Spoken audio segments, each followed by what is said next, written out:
Ассалаумағалейкум, құрметті көрермендер, баршаңызға қайырлы күн. Бүгін біздің тауық қора салып отқан.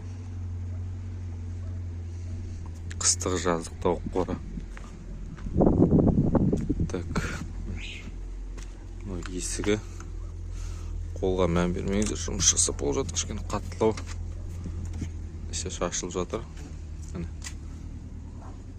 Кіші қараңғы қазір болып жатыр. Мына тастарын өртіп тастап жатырық. Мына жағы қыстық қора болады, мына жер жаздық қора болады. Мына жер ажа көгершін қора, қазір сөндірем.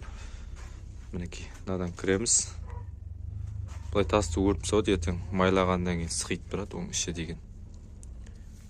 Кешегі айтқандай, мына шамаға дейін қаланады. Мынаның үстіне бір тас түседі, болды. Төбесі жабылады.